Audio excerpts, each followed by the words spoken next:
A Sleep Audiobooks exclusive. Alice's Adventures in Wonderland by Phebe Carroll. Read by Phebe Carroll for sleepaudiobooks.com. Chapter 8. The Queen's Croquet Ground. A large rose tree stood near the entrance of the garden. The roses growing on it were white, but there were gardeners at it busily painting them red. Alice thought this a very curious thing, and she went nearer to watch them. And just as she came up to them, she heard one of them say, "Look out now, Five. Don't go splashing paint over me like that." "I can't help it," said Five in a sulky tone. "Seven jogged my elbow." On which Seven looked up and said, "That's right, Five. Always lay the blame on others." "You'd better not talk," said Five. "I heard the Queen say only yesterday you deserved to be beheaded." "What for?" said the one who had spoken first. "That's none of your business, too," said Seven. "Yes, it is his business," said Five, "and I'll tell him. It was for bringing the cook tulip roots instead of onions."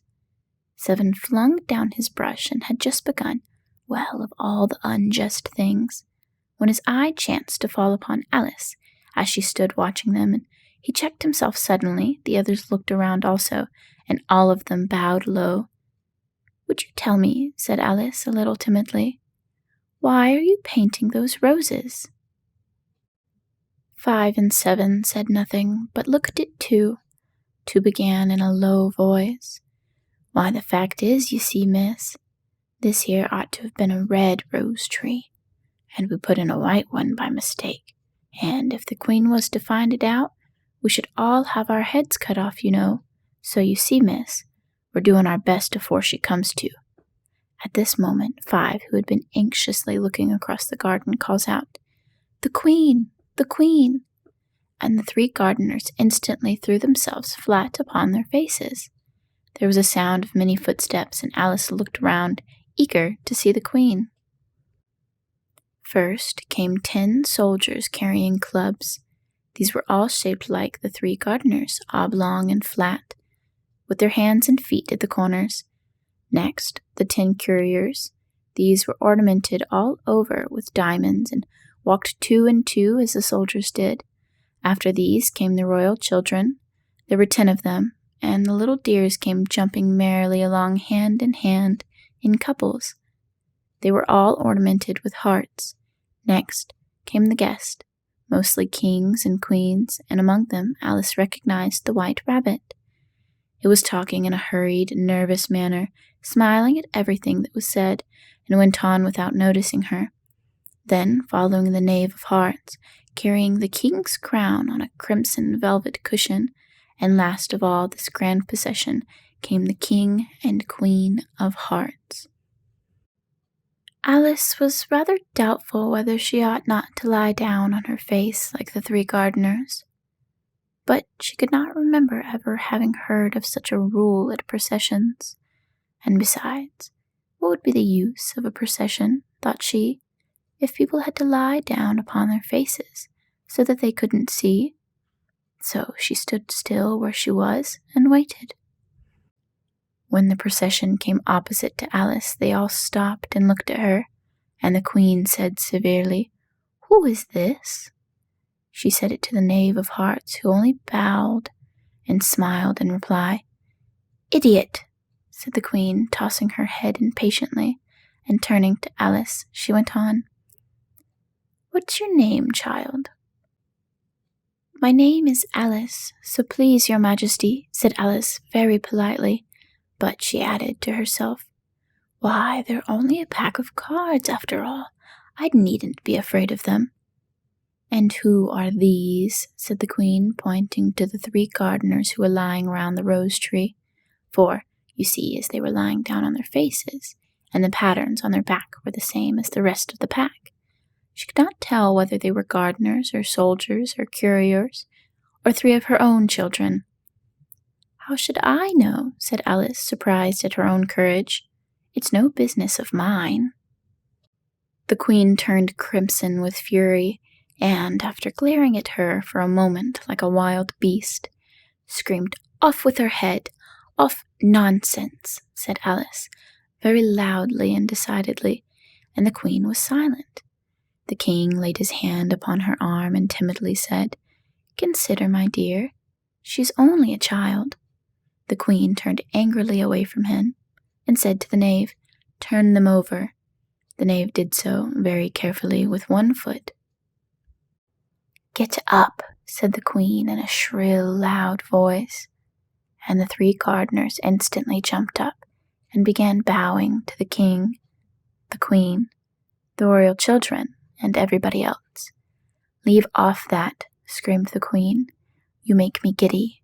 And then, turning to the rose tree, she went on, "What have you been doing here?"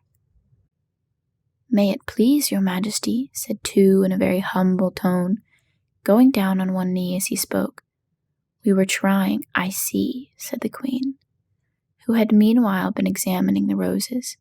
"Off with their heads," and the procession moved on, 3 of the soldiers remaining behind to execute the unfortunate gardeners, who ran to Alice for protection. "You shan't be beheaded," said Alice, and she put them in a large flower pot that stood near. The 3 soldiers wandered about for a minute or 2, looking for them, and then quietly marched off after the others. "Are their heads off?" shouted the Queen. "Their heads are gone, if it pleases your Majesty," the soldiers shouted in reply. "That's right," shouted the Queen. "Can you play croquet?" The soldiers were silent and looked at Alice, as the question was evidently meant for her. "Yes," shouted Alice. "Come on, then," roared the Queen, and Alice joined the procession, wondering very much what would happen next. It's a fine day," said the timid voice at her side.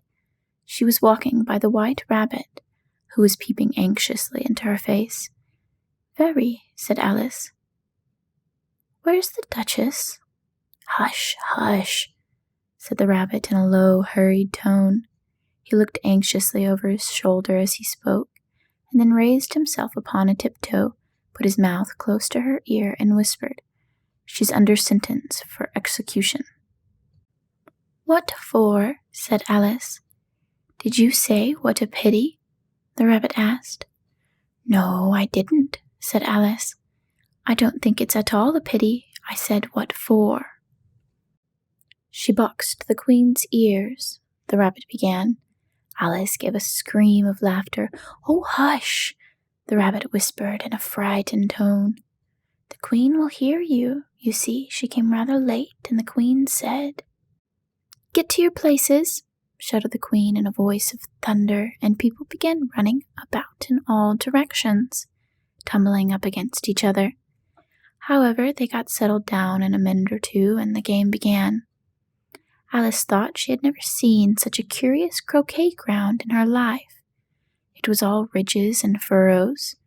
The balls were live hedgehogs, the mallets live flamingos, and the soldiers had to double themselves up and to stand on their hands and feet to make the arches.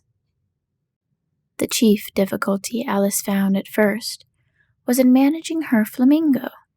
She succeeded in getting its body tucked away comfortably enough under her arm, with its legs hanging down, but generally, just as she had gotten its neck nicely straightened out, and was going to give the hedgehog a blow with its head, it would twist itself round and look up in her face with such a puzzled expression that she could not help bursting out laughing, and, when she'd got its head down and was going to begin again, it was very provoking to find the hedgehog had unrolled itself and was in the act of crawling away.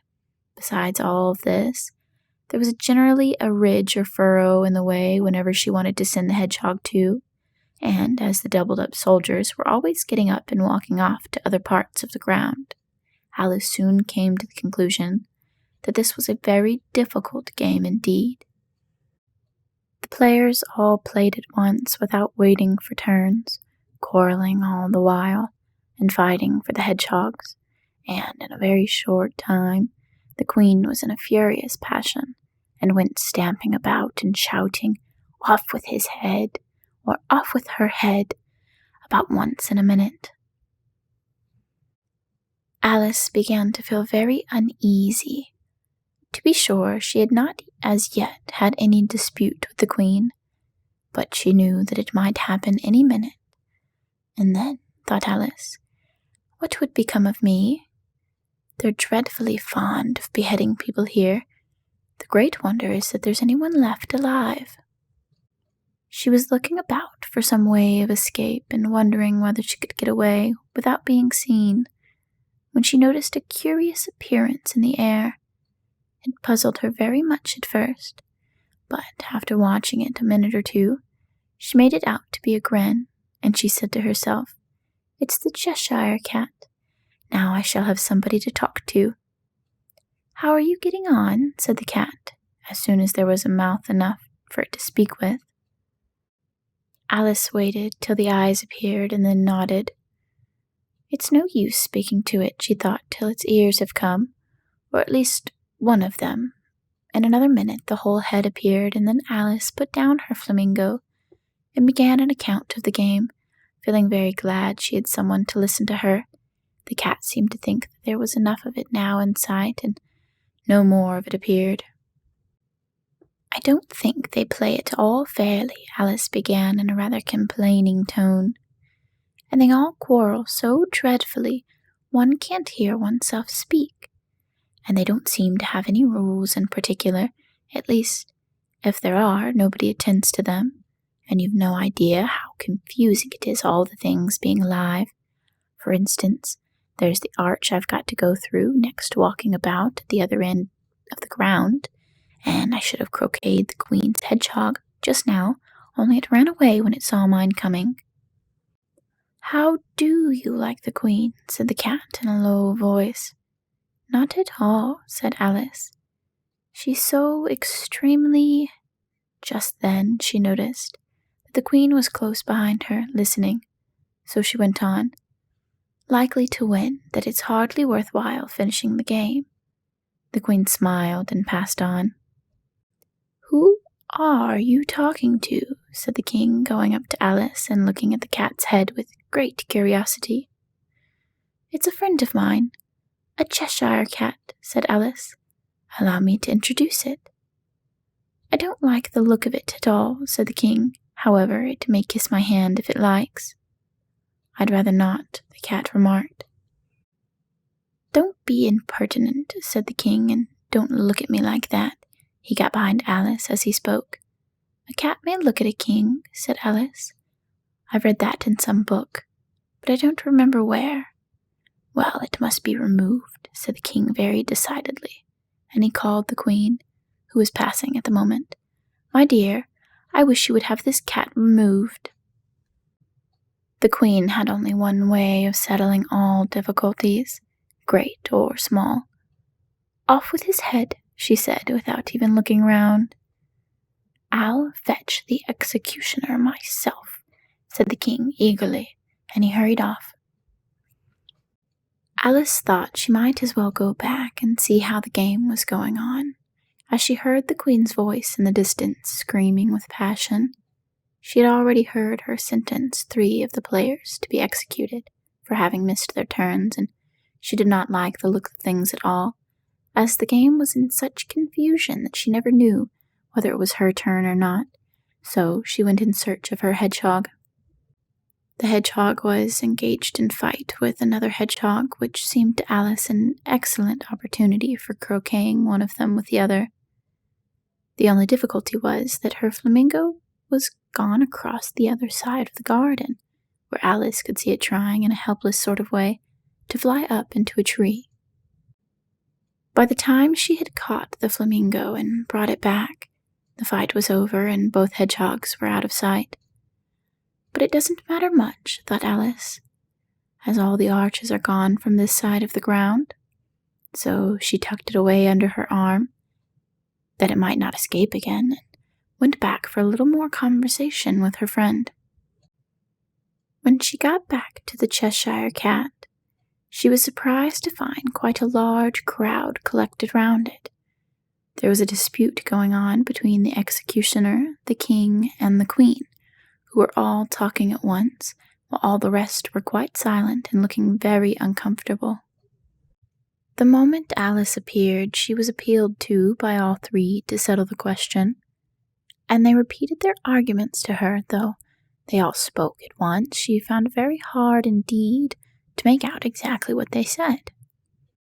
The executioner's argument was that you couldn't cut off a head unless there was a body to cut it off from, that he had never had to do such a thing before, and he wasn't going to begin at his time of life.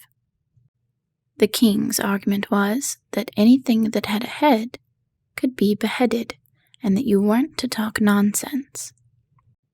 The queen's argument was that if something wasn't done about it in less than no time, she'd have everybody executed, all around. It was this last remark that had made the whole party look so grave and anxious. Alice could think of nothing else to say but, "It belongs to the Duchess. You'd better ask her about it." "She's in prison," the queen said to the executioner. "Fetch her here." And the executioner went off like an arrow. The cat's head began fading away the moment he was gone, and by the time he had come back with the Duchess, it had entirely disappeared.